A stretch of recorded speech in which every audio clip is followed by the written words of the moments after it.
Muy buenas noches, bienvenidos a la mesa de análisis político del Heraldo TV. Soy Salvador García Soto y a nombre de mi compañero Maximiliano Espejel, titular de este espacio, le doy esta noche la bienvenida a esta mesa de análisis y debate en donde vamos a analizar un tema de lo más importante. Ayer se cumplió uno de los temores más grandes del gobierno de López Obrador, después de que el canciller Marcelo Ebrard, muy confiado, dijera que no es posible declarar a los cárteles como grupos terroristas.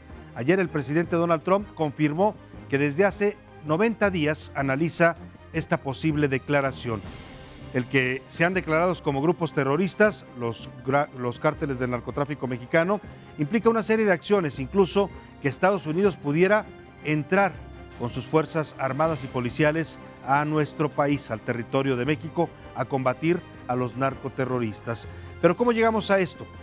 Esto no se generó de manera espontánea. Le presento una crónica de cómo se vino armando lo que hoy Donald Trump tiene como una amenaza en tiempos electorales, en tiempos de debilidad también, porque está siendo sometido a un juicio político, a un impeachment en el Congreso de los Estados Unidos, y saca esta carta: los cárteles mexicanos como terroristas. Mi compañero Eric Alcántara nos cuenta cómo se gestó y cómo llegamos a este momento.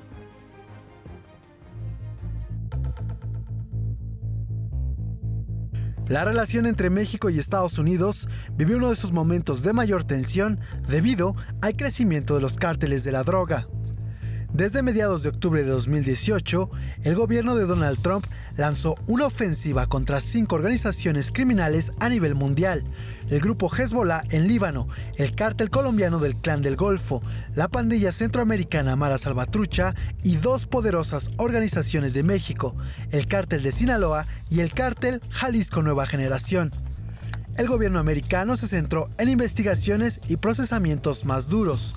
Aquí en México, con la llegada de Andrés Manuel López Obrador a la presidencia, se puso fin al combate frontal con los cárteles de la droga, para dar paso a una política de pacificación cuyos resultados han quedado en entredicho con 2 sucesos tan violentos que algunos actores comenzaron a hablar de terrorismo. El primer episodio, la claudicación del Estado ante el cártel de Sinaloa, que la tarde del 17 de octubre, presumiendo su poder de fuego, convirtió a la ciudad de Culiacán en un sitio de guerra para liberar a Ovidio Guzmán. Y el segundo caso fue la masacre del 4 de noviembre en contra de la familia Levarón, que cobró la vida de 6 menores de edad y 3 mujeres mexicoamericanos. Tras la crisis de seguridad, el presidente de los Estados Unidos, Donald Trump, ofreció ayuda militar a México para combatir a los cárteles y borrarlos de la faz de la tierra. Tom Cotton, senador republicano, avivó los ánimos al criticar la estrategia de seguridad en México. President López Obrador came into office almost a year ago saying that his strategy for dealing with the cartels is going to be more hugs, not bullets. That may work in a children's fairy tale. Las críticas internas tampoco se hicieron esperar. El pasado 20 de noviembre, el gobernador de Tamaulipas, Francisco García Cabeza de Vaca, alertó sobre un escenario de narcoterrorismo en el estado e incitó a una intervención militar.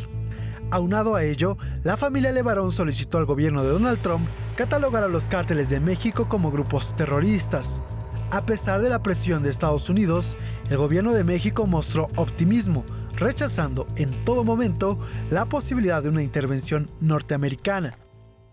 Pero yo pienso que Estados Unidos no va a ir por esa ruta, porque estamos trabajando juntos y porque no estaría interesado, me parece, en dar lugar a que México invocara los mismos principios jurídicos. Nunca antes, a pesar de los intentos por llevar una relación cordial, el presidente Andrés Manuel López Obrador había estado en una posición tan adversa frente a Donald Trump, quien, sin tantos rodeos, ha decidido iniciar su ofensiva contra el narcotráfico en México. Eric Alcántara, Heraldo Media Group. Bueno, ahí está esta cronología de cómo se gestó este tema que hoy tiene, sí, en una situación de tensión a la relación México-Estados Unidos. Y para analizar este momento, esta situación y esta posible acción con la que amenaza el gobierno de Donald Trump, tengo el gusto de recibir y presentarle en esta mesa para comentar este tema Rodrigo Soto Morales, analista en temas internacionales. Bienvenido, Rodrigo. Muchas gracias, Salvador. Un gusto. Experto también en seguridad nacional. Gracias. Y también nos acompaña Roberto Cepeda, él es experto en paradiplomacia y seguridad binacional. Bienvenido, Roberto. Un gusto tenerlo aquí. Buenas noches. Está programada, está invitada también Eunice Rendón, especialista en temas de migración y seguridad. Viene un poco retrasada, vamos a ver si se incorpora más adelante a esta mesa. Por lo pronto, arrancamos. Rodrigo, Roberto, estamos en un punto, primero les preguntaría, ¿de crisis o solo de tensión en la relación con Estados Unidos?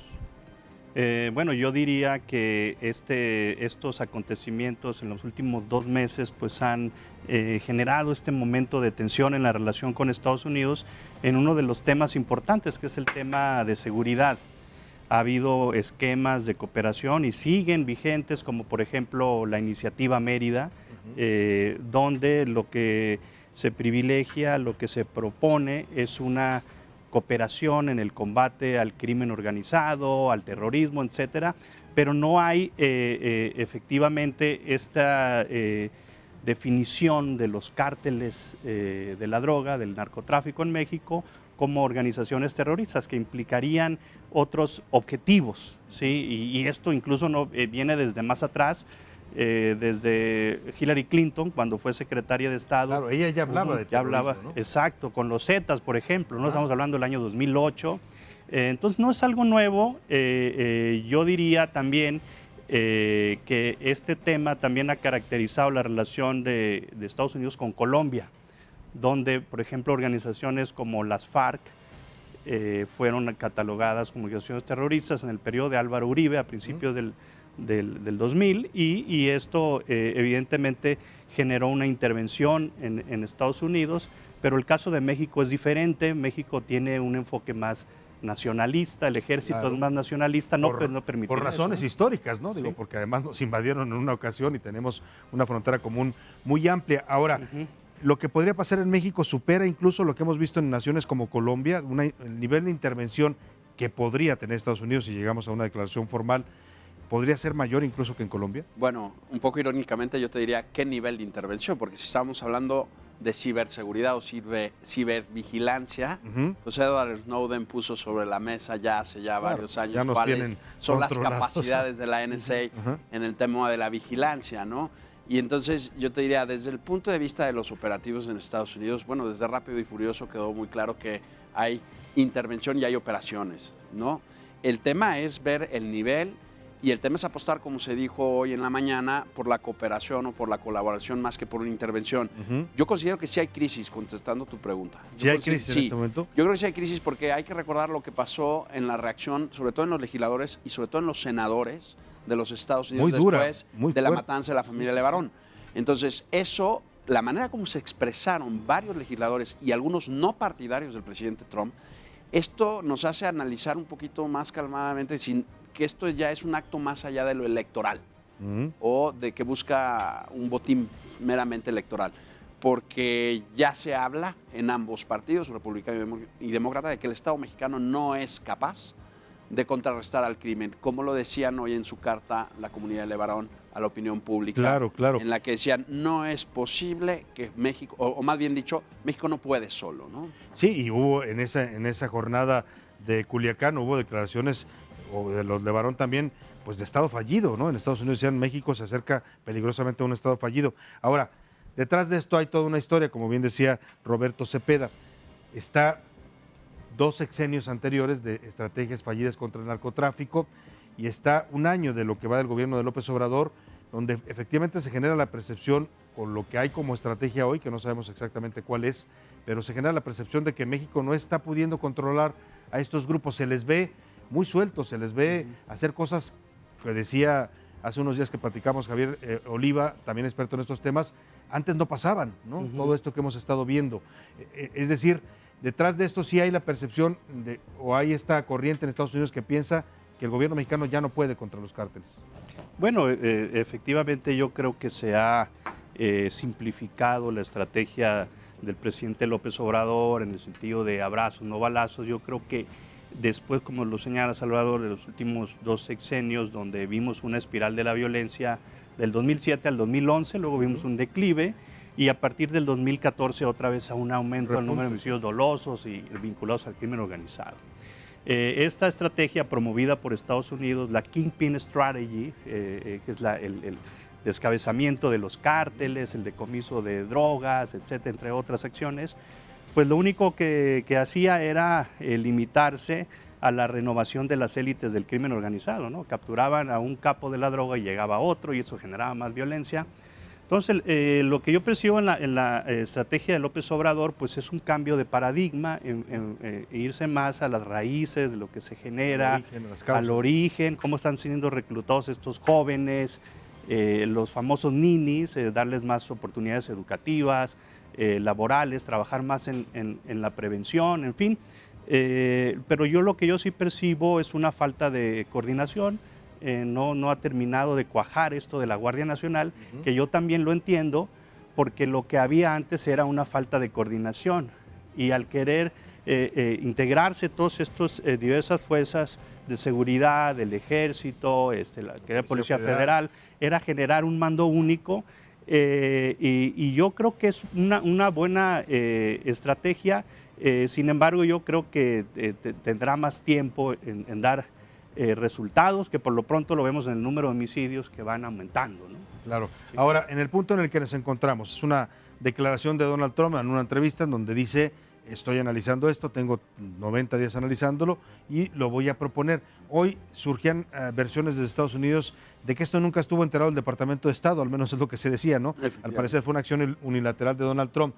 ¿Qué tan real es que pueda llegar a esta declaración y qué procesos tendría que seguir? Bueno, el proceso es largo. Efectivamente, la Oficina de Contraterrorismo tiene que calificar junto con la Secretaría de Estado, ya está en coordinación con la Fiscalía, para empezar todo un proceso, vamos a decir, de clasificación o enlistado, vamos a decirlo así, categorización de los cárteles de la droga efectivamente como una asociación terrorista, y esto traería una serie de consecuencias, sobre todo operativas.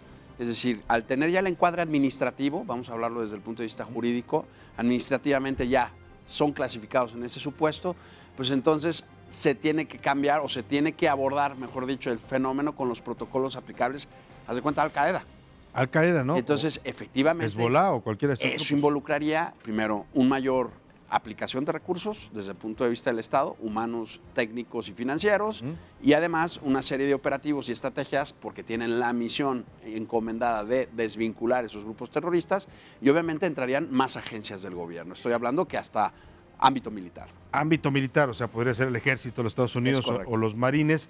Y a ver, en ese supuesto, pensando por supuesto hipotéticamente, porque no estamos todavía en ese escenario, pero ¿cómo se daría este combate? Es decir, ¿sería solo contra dos cárteles? Porque en México tenemos muchos más y muchas células que se han ido dispersando por el territorio nacional.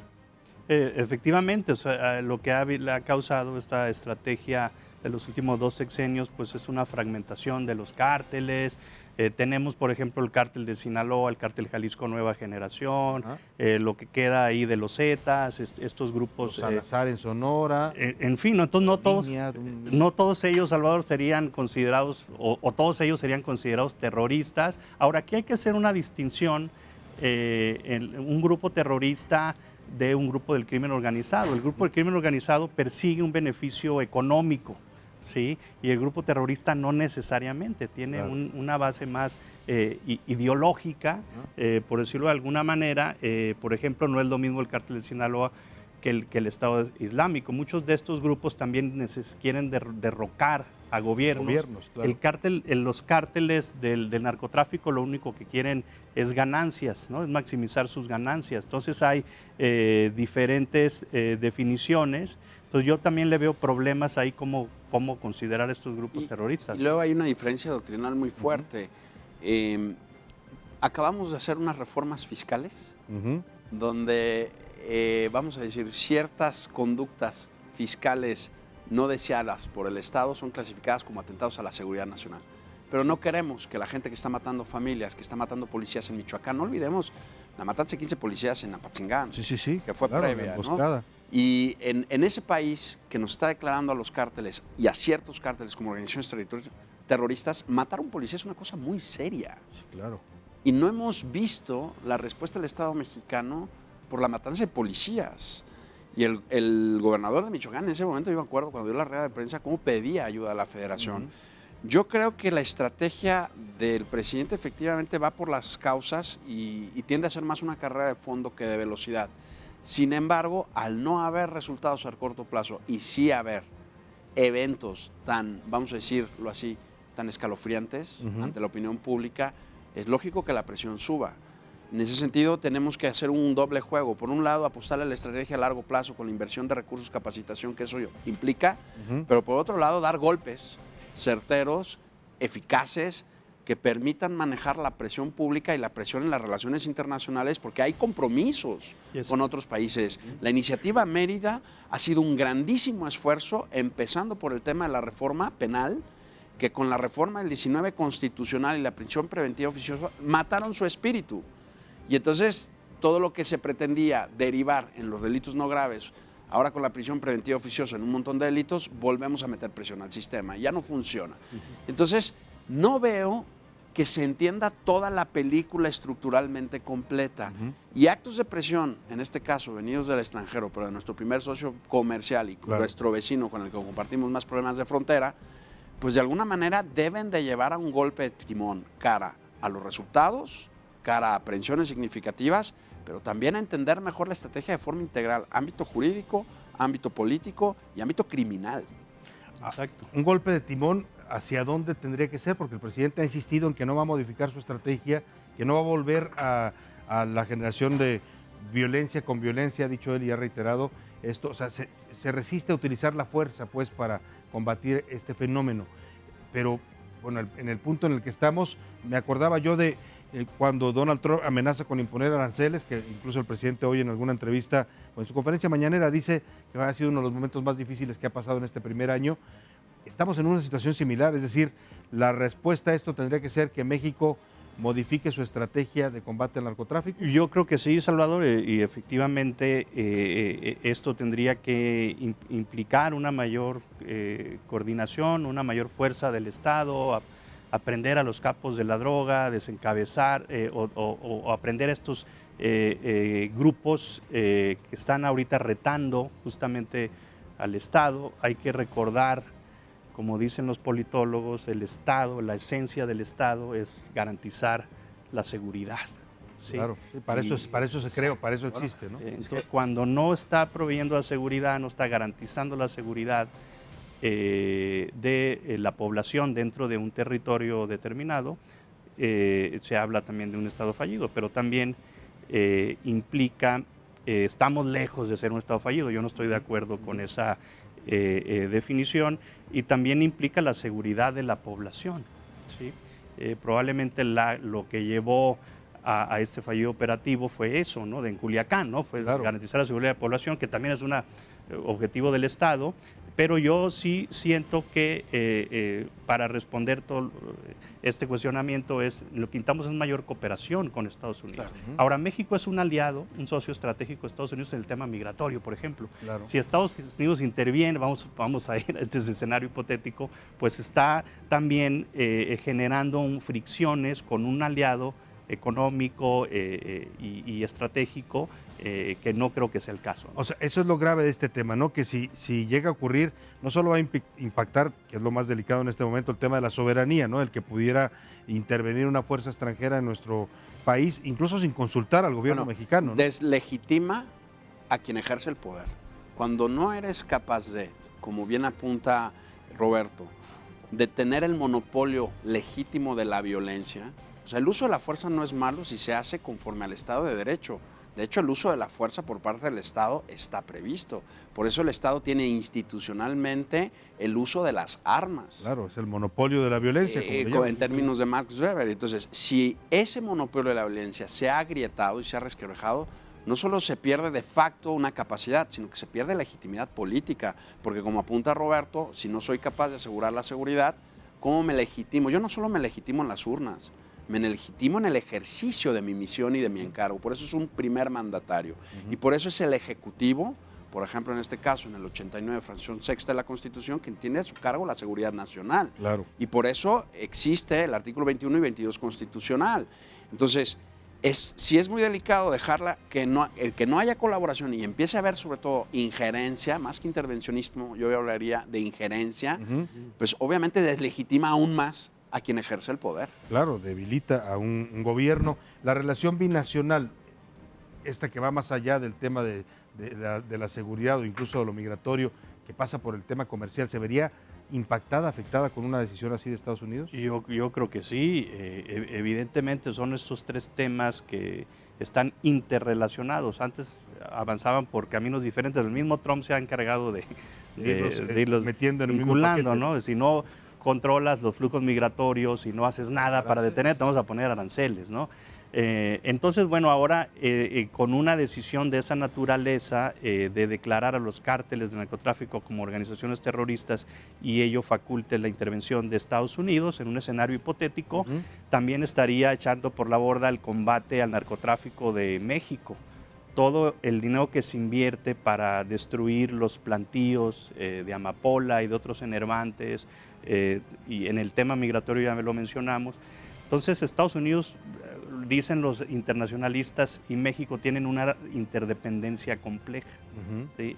Por eso Estados Unidos tiene que respetar la soberanía de México, porque si no se está creando un problema con un vecino y con un socio aliado comercial importante.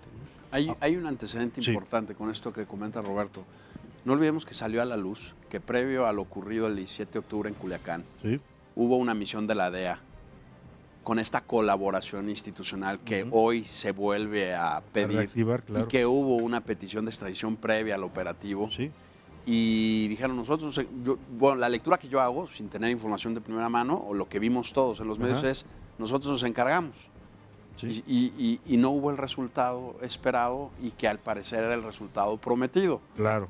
Entonces, pues en ese sentido, también tenemos que ser como muy realistas y decir, ok, ¿qué tipo de...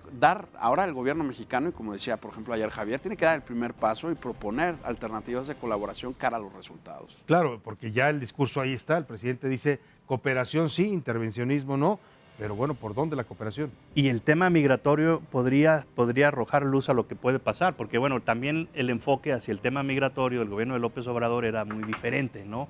Luego cuando el gobierno de Estados Unidos presiona, cambian la estrategia. ¿No? Ahora, podría suceder lo mismo en el tema del combate al narcotráfico. O sea, es curioso. ¿Es de ese tamaño el momento? ¿Podría obligar al presidente a hacer otro viraje como el Bueno, es que es muy curioso, como apunta Roberto, me dejas, cómo Donald Trump se ha expresado del presidente López Obrador.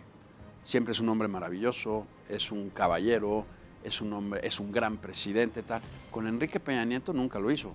Y Enrique Peña Nieto le plantó 2, 3 veces algún reclamo al presidente Trump de forma clara, ¿no? Y el TEMEC estaba estancado, y cuando llega López Obrador se reactiva, ¿no? Entonces, efectivamente, como hace lo que se le pide, pues hay complacencia, ¿no? Lo repite ayer Donald Trump cuando habla de este tema, dice, a ver, es un buen hombre, es un caballero, pero pues yo le ofrecí limpiar la casa y no quiso. Vamos a revisar las dos declaraciones, la que hizo primero Donald Trump cuando hace este anuncio y luego la respuesta que hoy le da el presidente López Obrador. Are you going to designate those cartels in Mexico as terror groups and start hitting them with drones and things like that? I don't want to say what I'm going to do, but they will be designated. I don't say what I want to do. I've already offered Mexico. I like the president very much. I actually get along with this president much, much better than the previous president. And in theory, this president has socialistic tendencies, but I think he's a very good man. But I've actually offered him to let us go in and clean it out. And he so far has rejected the offer. You're going to designate the Mexican cartels as terror groups? I am designating the cartel, absolutely. All right. Absolutely. That'll be a big story. I've been working on that for the last 90 days. You know, designation is not that easy. No, I know. You have to go through a process, and we're well into that process. Hoy es víspera del Día de Gracia en Estados Unidos. Quiero mandarle un abrazo a los estadounidenses. No es un buen día para la confrontación política. Marcelo Ebrard tiene instrucciones de atender este asunto y seguramente les va a informar el día de hoy o mañana o cuando él lo considere. En mi caso, no quiero polemizar, este día y mañana. No quiero polemizar este día y mañana. ¿Será que el domingo desde el Zócalo el presidente nos mande algún mensaje fuerte sobre este tema, alguna respuesta más enérgica a los Estados Unidos? Podría ser. Es probable. Podría ser el caso, ¿no? Porque le gusta haberse rodeado por las masas, le gusta. Y además sería el foro adecuado, ¿no? Estar en su salsa para soltarse un poco el pelo en declaraciones. A ver, la estrategia, y esto nos lleva a la estrategia con la que López Obrador ha encarado la relación particularmente con Donald Trump, ¿no? Que es una relación complicada, ya decías tú, Rodrigo. Peña Nieto sí tuvo algunos escarceos más directos, ¿no? Tampoco le funcionaron mucho, pero el que el presidente haya constantemente rehuido entrar en una confrontación con Trump, lo vuelve a hacer hoy, es una buena estrategia, porque hay quienes dicen, es correcto, no está respondiendo a los arranques de un hombre como Donald Trump. Yo creo que es correcto, no hay que engancharse con el discurso del presidente Trump, que por cierto está enfrentando problemas domésticos internos, como la posibilidad del impeachment, de un juicio político. Entonces quiere tener también distraída o a su base electoral, ya está a punto de arrancar, ¿no?, la campaña presidencial. Entonces un presidente que este tipo de eventos o esta, por decirlo de alguna manera, confrontación con México en el tema migratorio, en el tema de seguridad, podría resultarle lucrativo políticamente hablando. Bueno, como le ha resultado el muro desde que hizo su primer campaña. Ahora, una declaración de terrorismo a los cárteles mexicanos, hay quien piensa, le daría a Trump mucho más fuerza, no solo en su base de votantes, el famoso white power, le llaman, ¿no? Este voto blanco, sino que dicen incluso trascendería a ese sector. Sí, porque yo creo que no se reduce al fenómeno republicano. No, yo creo que Estados Unidos lleva comiendo, soñando terrorismo pues desde el lamentable incidente del 11 de septiembre del 2001, y eso ha cambiado su cosmovisión de las relaciones internacionales, de la aviación, de lo que son las amenazas. Todos los muchachos que han ido a Irak, a Afganistán, que están desplegados en las bases. Entonces, en ese sentido hay otra cultura, hay una cultura mucho más bélica. Los norteamericanos, al menos un pequeño sector de la población que pasa por las Fuerzas Armadas, están muy acostumbrados, su cine, su cultura, se fundaron, por eso el tema de la asociación del rifle es tan, vamos a decir, tan identitario. Claro. Entonces, en ese sentido, creo que sí hay una cultura distinta en la que puede trascender este tipo de discursos bélicos. Y abundando un poco a lo que decía Roberto, efectivamente yo creo que el presidente sí está jugando, el presidente López Obrador sí está jugando bien su ficha de no engancharse. Creo que lo tiene que hacer, me parece que es una posición realista, también sabe qué posición tiene frente, en este caso, a su contraparte norteamericana.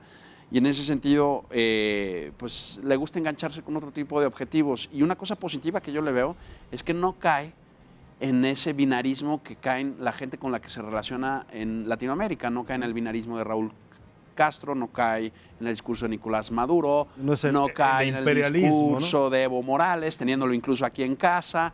Y en ese sentido yo creo que es algo que vale la pena resaltar, que es consciente que es mi vecino, que me la tengo que llevar bien, que tiene más poder económico, militar e internacional para mis cabildeos.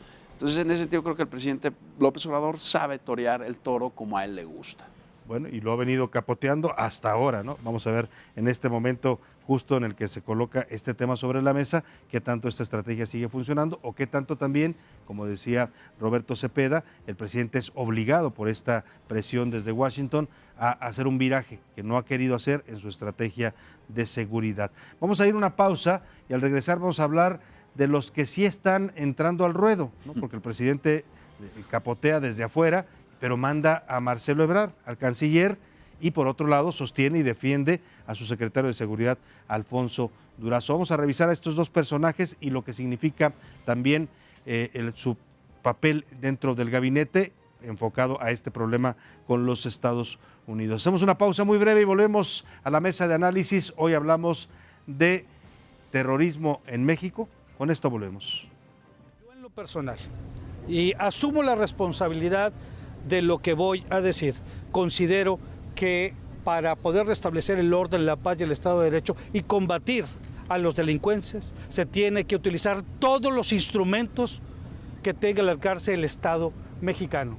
Eso es la manera en la que piensa el gobernador del Estado, y yo en lo personal voy a seguir respaldando todas las acciones que lleve a cabo nuestras Fuerzas Armadas, mismas que les repito que han hecho un extraordinario trabajo aquí en Tamaulipas. No por algo se han reducido los índices de inseguridad.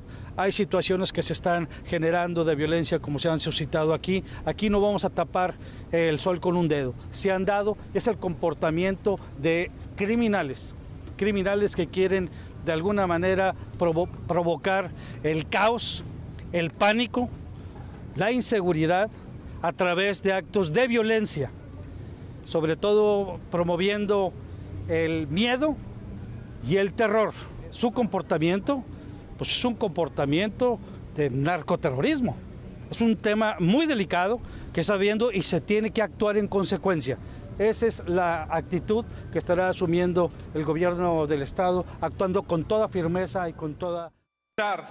Mi participación en tribuna para hacer 2 posicionamientos claros. El primero, ponerle las cosas por su nombre.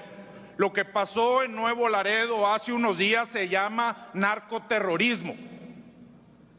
El haber utilizado escudos humanos, gente inocente de la sociedad civil para inhibir la acción de la autoridad, eso no es otra cosa más que terrorismo. A ver, veíamos estas dos declaraciones que además fueron muy coincidentes. Una primero el gobernador de Tamaulipas, Francisco García Cabeza de Vaca, mandatario panista, que la semana pasada pone este tema sobre la mesa. Yo no sé si sea casualidad o no, o si el señor traía información del otro lado de la frontera. Además hay un dato, él es ciudadano estadounidense también, tiene la doble nacionalidad, él nació en Brownsville, Texas, y tiene también la nacionalidad mexicana. Y luego el otro fue el diputado Gerardo Peña, también diputado panista del Congreso Local de Tamaulipas, que retoma lo dicho por el gobernador y dice sí, lo que está pasando aquí en Nuevo Laredo es narcoterrorismo. A ver, se incorpora a esta mesa y le doy la bienvenida a Eunice Rendón, especialista en temas de migración y seguridad. Bienvenida. Muchas gracias. Aquí, Eunice. A ver, empezamos contigo, estas 2 declaraciones y ya hemos comentado los temas de definiciones de terrorismo, narcotráfico, las diferencias entre uno y otro, pero ahora que se habla de narcoterrorismo, ¿sería algo diferente a lo que conocemos como definición tradicional entre el crimen organizado y el terrorismo? Pues mira, creo que esa es la base de toda esta problemática y de justamente del tema en boga, ¿no? Incluso Trump, la flexibilidad que hay para considerar terrorista estos grupos, pues dentro de las propias instituciones norteamericanas se da, es decir, y creo que a lo mejor lo han de haber comentado antes de que yo llegara, pero efectivamente estos grupos utilizan algunas estrategias terroristas, pero no quiere decir que tengan los mismos fines que algún grupo terrorista, claro, sí, u objetivos, sobre todo en que estos grupos terroristas tienen más pues este objetivo político, ideológico, ¿no? Ideológico, a diferencia de los grupos del narcotráfico que lo que buscan es también pues una ganancia en términos de recursos y también incluso combinándose con ciertas esferas del poder en muchos casos. Entonces, este acrónimo de narcoterrorismo creo que es otra vez un uso, creo que es una terminología en donde se puede extender hacia varios lados con diversas explicaciones y aquí lo importante es la implicación de utilizar un término u otro para clasificar estos grupos, ¿no? Ahora, llama la atención que se utilice desde México también ya, ¿no? Porque esto empezó, decíamos, con Hillary Clinton en 2008 allá en Estados Unidos, lo retoman muchos senadores republicanos después de los sucesos de Culiacán y de la masacre de la familia Levarón, pero estamos hablando ya de políticos mexicanos, claro, son opositores, pero tiene otra connotación que lo digan aquí, ¿no? Exacto. Y en la frontera, ¿no? Y hay una fragmentación de las estrategias de seguridad y bueno, lo que queda en evidencia y en los últimos 2 sexenios, pues ha sido esta fragmentación o esta división entre el gobierno central y los gobiernos no centrales, subnacionales, en el sentido de cooperar o intercambiar información. Entonces, de repente también se vuelve un tema político, ¿no? El tema de seguridad. Yo creo que en ese sentido, como apuntaron ya Eunice y Roberto, es en el caso de Estados Unidos, hacer, vamos a decir, el andamiaje administrativo legal para tener más flexibilidad y poder aplicar un presupuesto a través de ciertas agencias, recursos humanos y financieros y así también, vamos a decirlo así, tácticos, de armamento específico e intervenciones para poder tener mayor injerencia e impacto en esos grupos. Pero efectivamente, yo creo que si nos ponemos en estricto sentido, clásicamente no puede ser terrorismo. Mientras esté ahí, lo comentábamos la semana pasada, el ánimo de lucro, ya se desvirtúa el fin propiamente terrorista como lo hemos conocido, ¿no?, en otros fenómenos. Ahora, antes de irnos a la pausa, les proponía yo entrar al análisis de... Veamos al presidente López Obrador, y le doy un poco el contexto a Eunice para esta parte, diciendo hoy no voy a entrar en la confrontación, ya le di instrucciones a Marcelo Ebrard, él se va a encargar, él les va a estar informando de lo que se está haciendo en este tema en específico, y proponía yo el papel de Marcelo Ebrard, que está prácticamente llevando no solo la relación bilateral, sino también temas de seguridad, de migración. Decías tú, Rodrigo, en la pausa, luego dicen que en estas veces lo mejor pasa cuando está uno en pausa, pero decías, Marcelo Ebrard está haciendo de la Secretaría de Relaciones Exteriores casi un departamento de Estado, a ese nivel lo está colocando. Pues es que las funciones que está desempeñando en estos 11 meses de gobierno, Marcelo Ebrard, se parecen mucho a las que hace Mike Pompeo.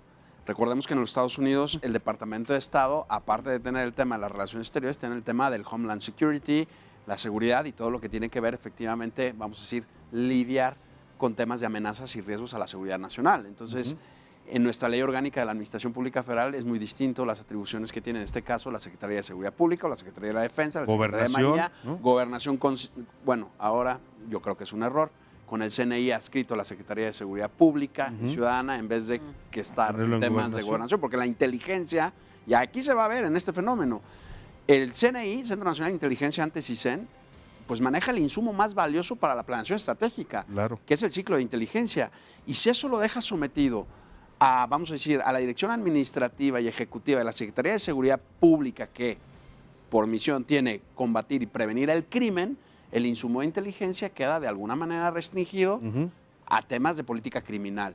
En cambio, si está en el Ministerio del Interior, como tiene encomendada la Secretaría de Gobernación, puede coordinarse con los demás ministerios o las demás secretarías para que sea utilizado de una manera más fructuosa. Es una perspectiva muy personal. Importante. Eunice, ¿tú cómo ves el papel del canciller? Bueno, pues sí creo que es un canciller con un papel pues mayor a lo que debería tener o a las propias atribuciones que hasta incluso las áreas de la Cancillería tienen. Hoy vemos una Mixid metido en la frontera sur con la gente operando dentro de los albergues, ¿no? A mí me ha tocado ir a las dos fronteras mucho y los he visto muy activos a la gente de la Cancillería. Están incluso coordinando y dirigiendo parte de estas actividades intersectoriales para el tema migratorio en ambas fronteras. Entonces lo vemos en los temas de seguridad. También, bueno, me llamó la atención que cuando pasó el tema justo de Levarón, el primero que va, que si Durazo estaba en el Senado, pero finalmente el mensaje pues es fuerte de ver a él coordinando un tema de seguridad. Hoy las respuestas incluso las da más Marcelo y Durazo muy acotado en estos temas. Entonces efectivamente es un secretario pues con pues, muchos poderes. Muchos poderes. En donde, y creo en el tema migratorio, pues también ha sido el que ha ido marcando la línea de la política también interior en ese sentido, ¿no? Incluso esto ya ha tenido, pues incluso posiciones internas en la propia 4T. Porfirio Muñoz Ledo llegó a cuestionar que esto violaba la Constitución porque estaban dándole facultades o tareas al secretario de Relaciones Exteriores que no tiene en la ley. Pero te pregunto, Roberto Cepeda, ¿tú cómo ves este papel y esta figura nueva en los hechos, no en la ley, que está jugando Marcelo Ebrard? Pues yo, bueno, evidentemente tenemos que considerar también el gobierno de López Obrador como un cambio de régimen. Ese canciller Ebrard tiene una experiencia política, fue gobernador de la Ciudad de México, en fin, entre otros cargos políticos. Además, se somete a todas las confianzas del presidente. Entonces eso podría explicar también que es uno de los hombres con más experiencia, con más tacto político, con más experiencia, también en el ámbito internacional, ¿no? Él promovió la internacionalización de la Ciudad de México, entonces tiene también este rostro internacional que le permite enfocarse en esos objetivos y por lo pronto el tema de la amenaza de los aranceles, a finales de mayo, principios de junio. Otro tema también que abarca el tema comercial. Que pues creo que fue una negociación exitosa, ¿no? Entonces, ahora el tema migratorio, pues ya también ahí nos pusieron ahí en la Guardia Nacional a detener. Está volviendo el comandante de la unidad antibombas, ¿no? Bueno, y quizá ante la debilidad de otros miembros del gabinete, a eso también iba. hay que decirlo. Eso deja muy bien parado a Marcelo Ebrard, sin duda. Tiene una mejor imagen que los demás. De sus capacidades, de su imagen, de su experiencia.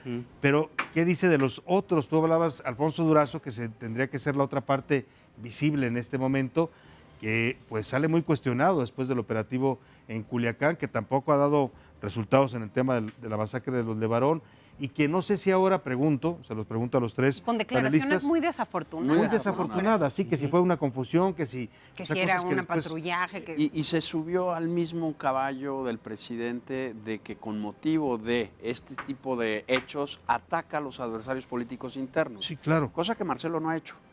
Marcelo se ha mantenido con su, vamos a decirlo, con su perfil profesional y desactiva las bombas que le encomiendan, pero no se ha enganchado, vamos a decirlo así, en esas diatribas con los adversarios políticos internos, sino que se ha enfocado, pues eso, a cuidar su imagen y hacer también, lo que le pide el presidente, exactamente, que es todas estas funciones. Mi pregunta iba enfocada, ¿es Alfonso Durazo el secretario de Seguridad que necesita no solo el gobierno de López Obrador, sino el país en esta coyuntura? Si hablamos hace un rato de que tal vez la presión de Donald Trump nos va a llevar a hacer un viraje en la estrategia de seguridad, ¿es el secretario adecuado después de todo lo que ha pasado? Pues yo creo que ha sido muy cuestionado, evidentemente lo que sucedió en Culiacán, ahora la familia Levarón.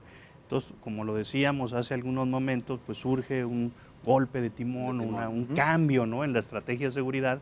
Y esto yo estoy hablando de semanas o meses donde tendrá que hacerse, porque sí, efectivamente, uno de los temas que no ha sido afrontado de manera exitosa, no ha habido, por ejemplo, en el tema de los homicidios dolosos, vemos un aumento de tal manera que lo que va de 2019 ha sido el periodo más violento desde que se están registrando estas estadísticas de 1997, ¿no? Entonces, mientras estos indicadores... Que viene en tendencia también ahí, ¿no? O sea, sí, ya venía la... Pero que no sumando a la pregunta y sumando a lo que dice Roberto, yo plantearía, a lo mejor la manera de contestar tu pregunta directamente es, pues está a pocas semanas de no serlo.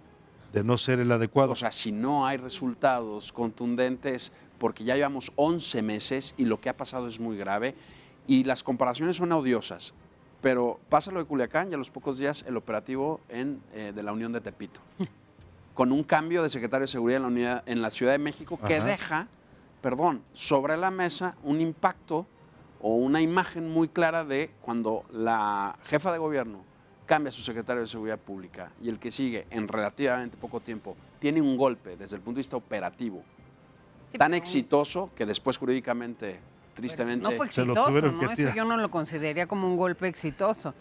Yo creo que las aprehensiones, y como dicen... me parece muy bueno el secretario, pero colaborando además con la Marina, planeando muy bien la operación en una hora, sin disparar un solo balazo y sin el impacto mediático, pero vamos a decir 27 o 30, no me acuerdo ahorita los números de detenidos, que después jurídicamente, efectivamente, fue un fracaso. Por un error por un error literalmente en la declaración de los policías. Eso fue la falla. Pero el aspecto táctico operacional creo que queda muy en evidencia, ¿no?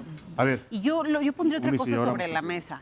No nada más está Alfonso Durazo. Creo que aquí lo que está fallando, además de desde mi perspectiva, falta una claridad en esa estrategia, incluso con el propio dicho del presidente. El presidente ha dicho hasta el cansancio, hay que ir a las causas. Yo no veo ninguna estrategia de prevención, que son los temas que, en los que yo me he dedicado más. No veo con claridad una estrategia de prevención. ¿El apoyo y las becas no bastan? No basta, porque tú necesitas también focalizar en aquellos con mayor riesgo de delinquir. En fin, sí se requiere un poquito de estrategia y tiros de precisión que no veo en ningún lado. Y por el otro lado, no solo es Alfonso Durazo. Al final, él tiene un perfil político, etcétera. Pudiera él estar ahí, no lo sé. Pero creo que el resultado que hemos visto tiene que ver también con los nombramientos alrededor de Alfonso Durazo. Es decir, hoy tenemos una Secretaría de Seguridad Ciudadana, de Protección Ciudadana. Seguridad. y Protección Ciudadana, en donde vemos que ninguno de los perfiles tiene experiencia en seguridad previa, ninguno de los subsecretarios, hay políticos por todas partes, pero en realidad las cabezas del tema del secuestro, en donde tú le busques, en realidad no hay perfiles con una experiencia previa, y si en un tema necesitas mucha experiencia, creo que es en seguridad y no podemos permitir que se politice ese tema. Sobre todo si se va a dar un marco de colaboración, como se anunció esta mañana, que es una colaboración interinstitucional de ámbito internacional. Porque eso va a acabar pasando sí o sí por lo que está apareciendo.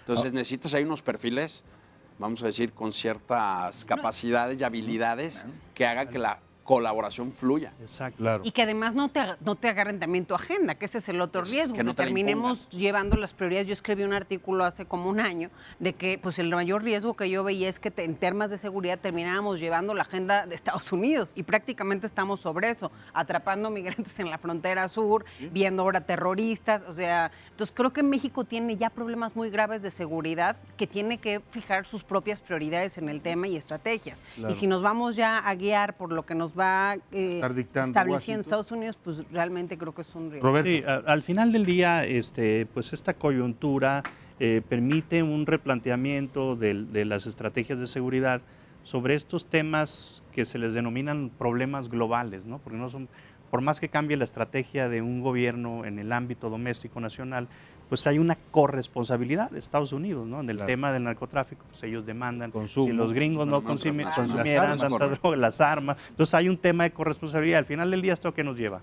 Que estos problemas transnacionales requieren cooperación, una cooperación, yo diría, más allá de bilateral, regional, ¿sí? Igual en el tema migratorio, lo que yo diría ahí que el acuerdo migratorio fue impuesto a México y lo que se necesita es un tipo de negociación más incluyente que comprenda a los países de Centroamérica y que llegue a un consenso, ¿no? Y esto también tendrá que venir en seguridad, cooperación sí, intervención no. Ahora, cooperación sí, intervención no, es la frase del presidente, pero me suena lo que estoy escuchando, a ver, un viraje en la estrategia para meter más fuerza en el combate a los grupos de narcotráfico y mayor cooperación de Estados Unidos. Estoy escuchando el gobierno de Felipe Calderón, o sea, los gringos entraron con todo, la DEA organizaba operativos a los que mandaba a la Marina y por otro lado había una estrategia de choque contra el narcotráfico. No sé si el presidente López Obrador quiera volver a eso. No, que sea, sí, la cooperación es la clave, pero con diferentes acciones. Con diferentes acciones. Ese es el reto, encontrar otras formas de cooperación distintas. Y creo que con ciertos controles también para evitar el intervencionismo extremo, es decir, y creo que ese es el gran punto de llamarlos o no grupos terroristas, es trasladar un tema de seguridad pública y convertirlo en un tema de seguridad nacional, y eso tiene implicaciones muy importantes. Además de que, como ya se decía aquí, eso que es lo que hace Estados Unidos, flexibilizar incluso los mecanismos, por ejemplo, para el uso de inteligencia, para la intervención en comunicaciones, etcétera, porque al ser clasificados como terroristas hay mucho más... Se abre todo un abanico, ¿no? Pues sí, permisividad en ese sentido. Entonces creo que ahí el cuidado es el cómo. Sin duda, pues México siempre ha colaborado con Estados Unidos, más en los temas de seguridad. Claro, con Felipe Calderón se da pues de una forma muy intrínseca y con una colaboración, incluso con recursos. Mérida nunca tuvo tantos recursos como en la época de Calderón. Claro. Sin embargo, sí hay en otros aspectos en donde creo que esta colaboración no solamente ha sido útil, sino es necesaria, ¿no? A ver, para aterrizar, a manera de conclusión, ¿cuál es el escenario que están viendo? Una, se da la declaración. Dos, no se da porque México logra en este intento que está haciendo Marcelo Ebrard de una mesa de alto nivel establecer nuevos mecanismos de cooperación. ¿Y hacia dónde podríamos ir? A manera de conclusión, empezamos contigo, Eunice. Mira, yo creo que también es un uso político de Trump hacia el 2020, ¿no? Y también pues acostumbra a decir muchas cosas que luego no se materializan. Él podría hacer esto por medio de una acción ejecutiva, como ha hecho otros temas. Tiene esa facultad. Sí, tiene esa facultad. Lo hizo además, creo que recientemente también con el grupo de la Guardia Revolucionaria de Irán, los clasificó como un grupo terrorista y ahí pues vemos que incluso lo que hizo es congelar a cuentas, ver el tema económico, pero no fueron a buscar a ninguna persona ni a ningún algún grupo ya en el territorio. Entonces, en el caso de México, creo que esta negociación que va a hacer el canciller Ebrard, como en otras ocasiones también se ha hecho cuando se ha intentado llamar a estos grupos terroristas, creo que puede tener éxito, ¿no? ante la situación y también pues con la visión de que estamos viendo de colaboración. Sin duda creo que sí va a dar también un paso, es decir, el siguiente paso en la colaboración, porque sí se ha detenido de alguna forma la cooperación en algunos rubros con que Mérida no debe funcionar, que fue una declaración del presidente muy fuerte. Entonces, haya habido algún impas, creo que esto lo que sí va a hacer es que esos impases a reactivar esa cooperación que se suspendió. Roberto Cepeda, tu conclusión. Yo creo que México también debe de jugar sus cartas, el tema migratorio, el tema comercial, por ejemplo.